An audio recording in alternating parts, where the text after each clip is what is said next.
Hello, this video is designed to teach the basics of DMX and is intended for those that have never used it or are unfamiliar with the basics.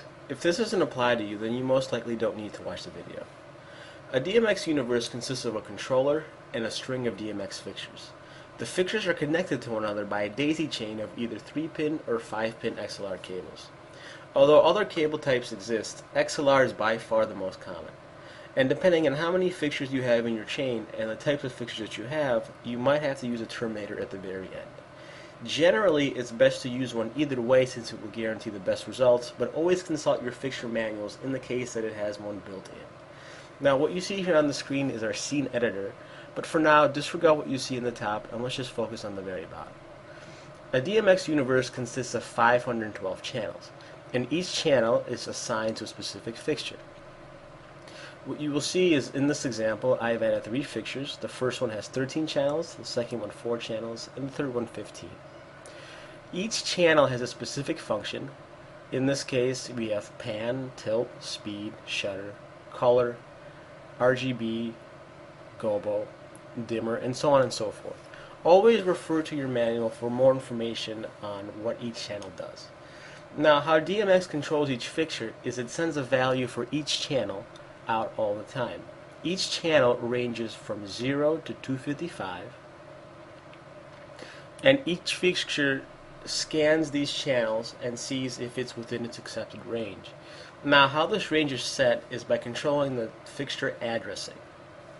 What the addressing is just a simple position that tells it where it is in the DMX chain. The addressing ranges from 1 to 512, and it is set generally with a dip switch or through a digital interface on the fixture. And again, this would be something that will be in the manual. It's a good idea to make sure that the fixtures do not overlap when you're addressing them.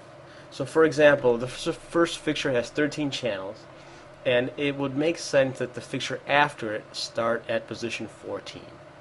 That way, if you set the gobo channel, which is number 13, it doesn't overlap with the dimmer channel on your next fixture. Although, as far as DMX is concerned, there is nothing wrong with overlapping fixtures. Everything will still work, but you will get inconsistent results since now you have 2 different channels that most likely have different functions controlled by the same slider. Sometimes it is actually a good idea to have multiple fixtures at the same starting address. Generally, this is when you have multiple fixtures, such as moving heads or lights, that are the same type, that will always do the same thing. This will save you some time because you won't have to have the same scenes and the same values of the channels for multiple instances of the same fixture. They will all be controlled by the same sliders. This is pretty much all you need to know for the basics of DMX. A show simply consists of different channel values at different times, but it all adds up to an amazing performance for you and your guests.